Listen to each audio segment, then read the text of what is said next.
Good evening Hindustan. Radhe Radhe, Ram Ram ji. Mata Rani सबकी खैर करें। तो कैसे हैं आप लोग? तो तैयार हैं मेरे साथ जुड़ने के लिए और ख़ुद के साथ मुझे जोड़ने के लिए स्टोरी टाइम विद अर्चना में। तो स्टोरी टाइम विद अर्चना में आज की नई कहानी अर्चना के अंदाज में। आज की कहानी बाबा नीम करोली जी महाराज के परम भक्त आशीष पंडित की है। आशीष जी की भोर महाराज जी के नाम और ध्यान से शुरू होती है और शाम भी महाराज जी के नाम और ध्यान से ही समाप्त होती है। अभी कुछ ही दिनों पहले की बात है। आशीष पंडित किसी ज़रूरी काम से मुंबई जा रहे थे। वो अपने घर से बस द्वारा उत्तर प्रदेश की राजधानी लखनऊ पहुँचे। रात के लगभग 10 बज चुके थे। लखनऊ पहुंचकर उन्होंने किसी रिश्तेदार के यहाँ शरण ली। सुबह लगभग 7 बजे की हवाई यात्रा करके उन्हें मुंबई पहुंचना था। उन्होंने सुबह 5:30 बजे के आसपास एक कैब बुक की लखनऊ के अमौसी एयरपोर्ट तक जाने के लिए, लेकिन उनके फ़ोन में जो कैब की लोकेशन आ रही थी उसके हिसाब से कैब मूव नहीं हुई। कम से कम 30 मिनट बीत गए, अब तक कैब मूव नहीं हुई। आशीष जी को लगा कि अब तो फ्लाइट छूट ही जाएगी। आशीष जी दूसरी कैब बुक करने ही जा रहे थे, तब तक कैब आ गई।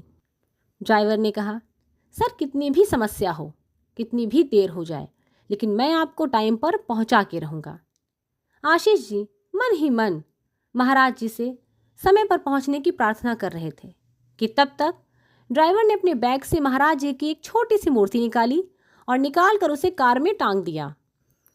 मूर्ति के दर्शन करते ही आशीष पंडित के मन से शंका समाप्त हो गई।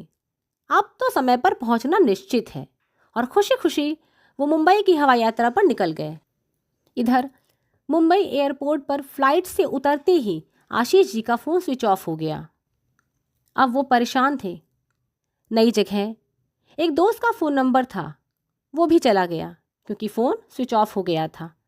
आशीष पंडित एयरपोर्ट पर खड़े थे। उनकी नज़र एक आदमी पर पड़ी जो महाराज जी की तस्वीर हाथों में लेके खड़ा था। पता नहीं आशीष जी को क्या सूझा। उन्होंने उससे बात की और वो आदमी उनके उसी मित्र के मोहल्ले का निकला जिसका फ़ोन नंबर उन्हें चाहिए था।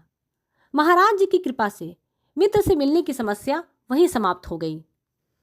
आशीष पंडित मुंबई से अपना काम निपटाकर सकुशल लखनऊ वापस आ गए। उनकी फ़्लाइट रात के लगभग 10:30 बजे लखनऊ के अमौसी एयरपोर्ट पर पहुंची। एयरपोर्ट से बाहर निकलते ही उन्होंने देखा कि रात में कहीं कोई भोजनालय नहीं है, कोई व्यवस्था नहीं है जिससे वो भोजन कर सकें। तभी उन्होंने एक ऑटो वाले से पूछा कि यहाँ आसपास कोई रेस्टोरेंट है क्या? तब उसने कहा कि साहब 100 से 150 मीटर की दूरी पर एक ढाबा है, उसके बाद भी एक ढाबा है, तो आप पहले वाले ढाबे पर मत जाइएगा। अगर आप शाकाहारी हैं तो उसी के थोड़ा सा आगे बढ़ेंगे तो जो दूसरा ढाबा है वो पूर्णतया शाकाहारी है, वहाँ जा सकते हैं। आशीष जी ढाबे की ओर बढ़े, पर पता नहीं उनको क्या लगा, उनके मन में क्या आया। उन्हें ऐसा लगा जैसे महाराज जी उन्हें पहले वाले ढाबे पर रुकने के लिए कह रहे हैं। आशीष जी पहले वाले ढाबे पर रुके और पूछा, क्या यहाँ शाकाहारी भोजन मिलेगा? तो उत्तर मिला, हाँ भैया ज़रूर मिलेगा। आशीष पंडित ढाबे के अंदर गए और उन्हें जिस टेबल पर बैठाया गया ठीक उसी के सामने बाबा नीम करोली महाराज जी की बहुत बड़ी तस्वीर लगी थी। आशीष जी ने महाराज जी को प्रणाम किया और भोजन किया। ये सब बातें बड़ी सामान्य सी लग रही होंगी आपको, पर ये बातें सामान्य नहीं हैं। आपको ये महसूस करना होगा कि भगवान भक्त से पहले पहुंचकर उसकी सारी व्यवस्थाएं अपने हाथों में ले लेते हैं और उन्हें पूरा करते हैं। उसकी हर समस्या का समाधान वो खुद करते हैं। भक्त से ज़्यादा भगवान को उसकी चिंता होती है।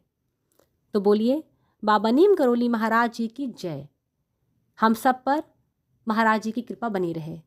स्वस्थ रहिए, मस्त रहिए, खुश रहिए, आबाद रहिए और अर्चना को याद करते रहिए। Have a nice time.